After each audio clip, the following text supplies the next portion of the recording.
This is ideology at its purest, when you criticize a big company and then an idiot comes and tells you, yeah, it's easy to criticize, but what did you do? Did you put all Coke cans aside? Did you do this, that? And if you do it, it's what? It's simply, the main function is to make you feel good. You see? You see, I did my duty towards Mother Earth. I carefully put all the cans of Coke here, all that I put there and so on. That's the main function of it. It's ideology at its purest.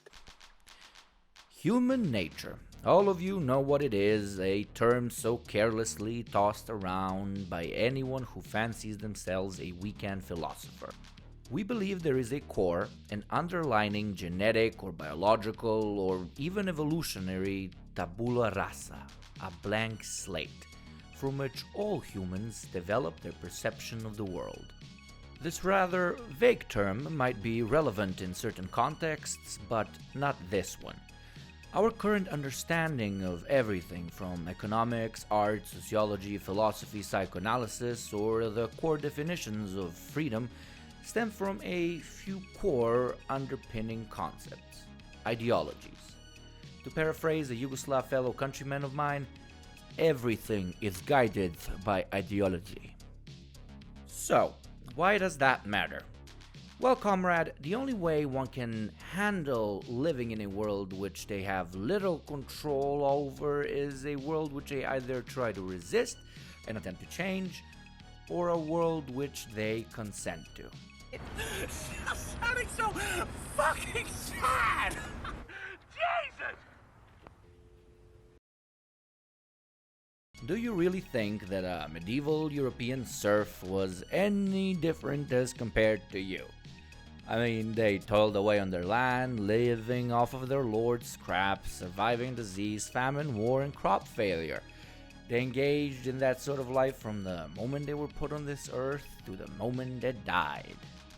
All the millions of serfs that wasted their existence in such a manner before the fall of feudalism had, wantingly or not, given their consent to the ruling ideology. Supreme executive power derives from a mandate from the masses, not from some farcical aquatic ceremony. Be quiet! They simply did not see an alternative. They conflated social structures, the way their relation to their superiors worked, with nature.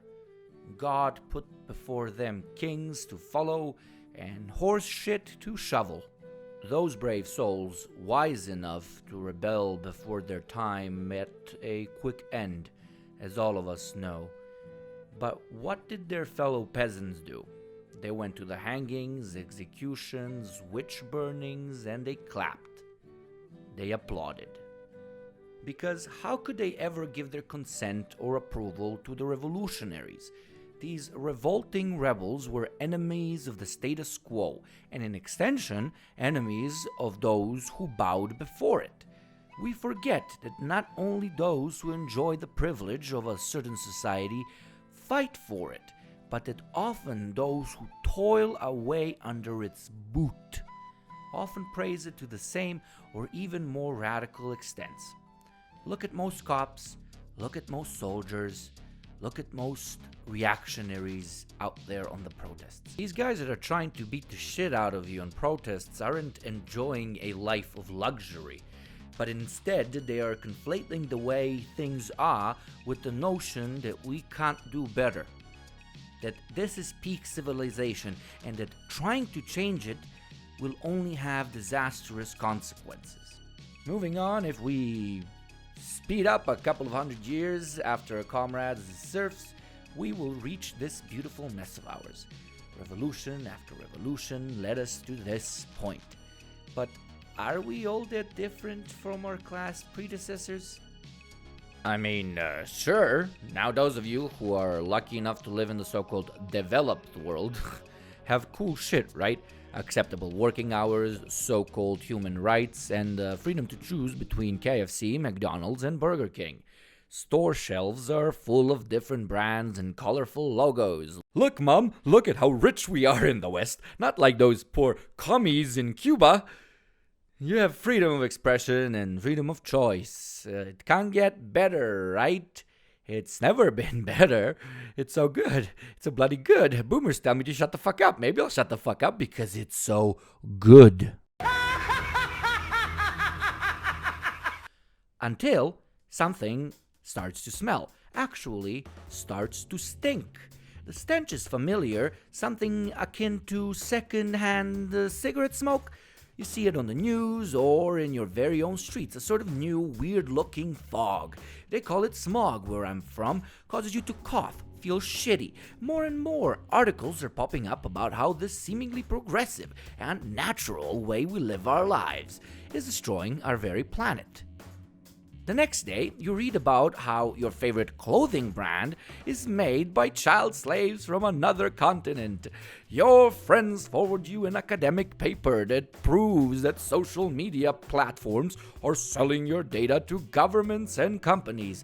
And finally, what cuts you deepest is the news that your uncle was laid off because his boss outsourced the local shoe factory to Bangladesh.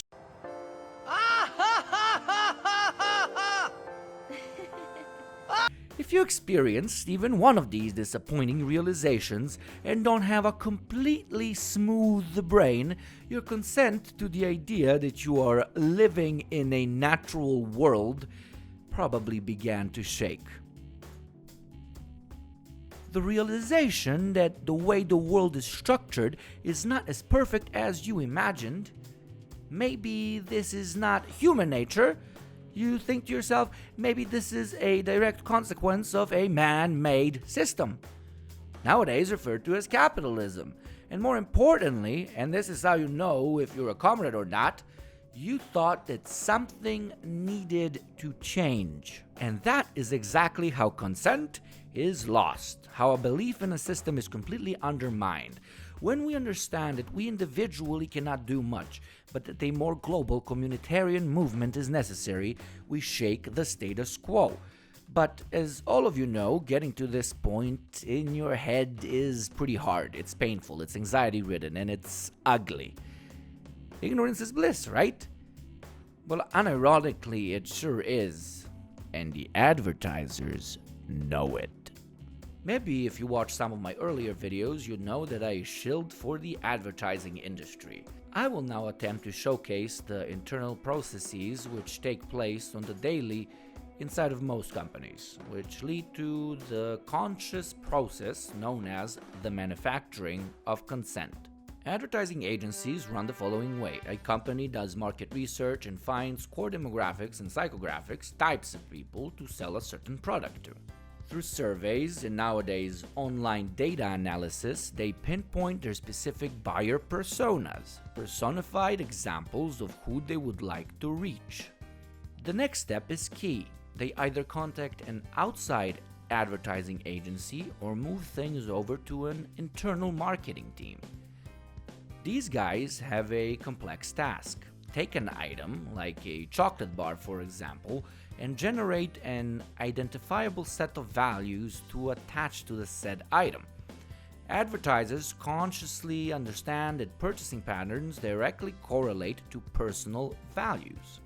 Therefore, the chocolate bar becomes a locally grown, eco-friendly, soy-infused chocolate bar with a hipster biodegradable wrapper, and from whose every purchase 2 cents go to starving Sri Lankan children.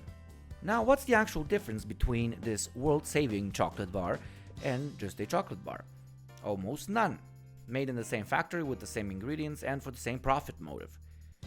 But now the advertisers manage to attach a whole set of identifiable values and ideological keywords, man I sound fancy, to it.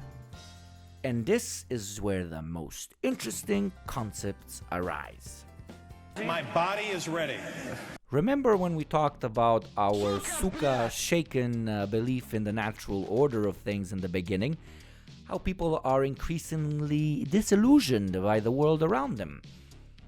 Well, what if I told you that now you can be a revolutionary eco-warrior and not lift a curva finger? What if I told you you can be saving the world without going on marches or Molotoving gas companies? Chances are you'd probably love it.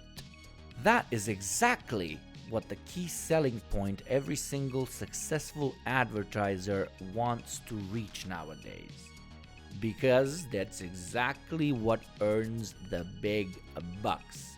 Selling on values. I'm gonna say that so many times until it's bloody bolted into your brain, guys. Selling based on values is everything. For example, you wear Pandora and you feel like you're saving the world. You take out a loan for an electric car and you feel like you're doing more than your neighbor in his old Ford. You buy Nike because you're anti-racism. You buy Beyonce's clothes because you are a feminist. You commodify ideology, and when you commodify ideology, you manufacture consent. Which is a fancy way of saying that you start endorsing the status quo while thinking to yourself that you are trying to change it. Pretty genius when you think about it. Wie ist es damit? Eine vegane Schokolade, biologische Schokolade, Fairtrade? Okay. Here, what I see is wonderful. Oh, I can enjoy chocolate, and at the same time, I do something for Mother Nature. I contribute to ecological stability and so on. Fair trade, I help them. When I put this on, I see the ideology, which is, I am a consumerist. And instead of doing something to really change things, to, I don't know, do something to stop ecological ruining the earth or whatever, I buy this, I pay a little bit more, and I can remain consumerist with good conscience. Ablasshandel. Yeah, like, you know, like, oh, I bought this one, so sorry. Leave me alone with big political topics. I already did my duty towards society and so on. Now you might be looking at this and thinking, come on, this is not me. But let's be honest, it probably is. If the main driving factor of pretty much everything we do daily is based on profit, on making money, then how we spend our money is one of the rare forms of expression we have left. Think about it. What makes a gamer? Someone who enjoys, buys, and plays games. And you might believe the emphasis there is on playing the games, but it's not. It's on buying them. By consuming the game, no, not eating it, by purchasing it, you are building up or reestablishing the way you self-perceive, the way you look at yourself. I'm really not trying to shame your buying habits, far from it, but it is undeniable that identity has become style over substance. We buy clothes that make us look like what we want to be, not what we are.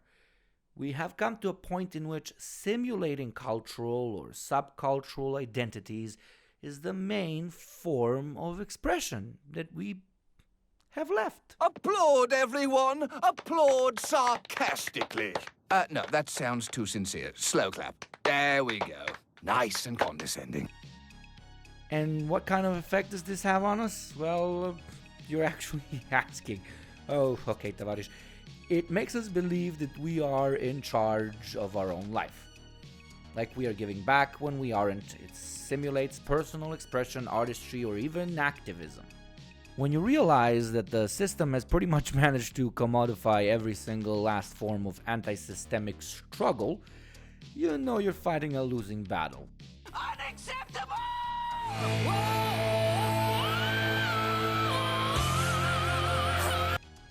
A serf was easy to rile up, comrades.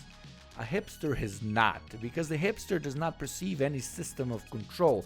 He sees himself as existing separate from others in a sort of bubble of freedom. Barf. Go to Comrade Cock Philosophy to learn more about societies of control and how generating a sense of freedom is one of the most pragmatic forms of population control. Link in bio. The methods by which you are controlled and monitored are no longer perceived as methods of control at all, but rather as exercises of your own freedom. This is what makes societies of control so dangerous and so effective. When I buy a phone, make a Facebook account, do a DNA test, use a credit card, or go to an airport, I am doing all of it by my own volition, yet by that very act I'm increasing the power that institutions have over me. Once it is decided that I have transgressed the standards of some institution, it is very easy to then limit my freedom, place prohibitions on me, and punish me from a distance.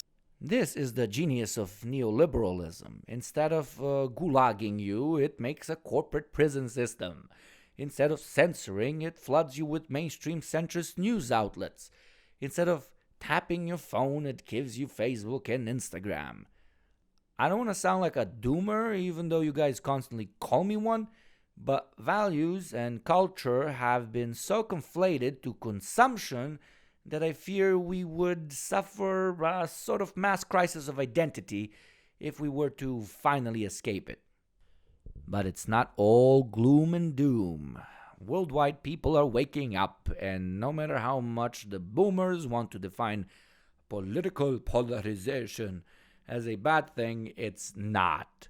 Well then stop being miserable, stop being confused, stop being alone, start being politically polarized.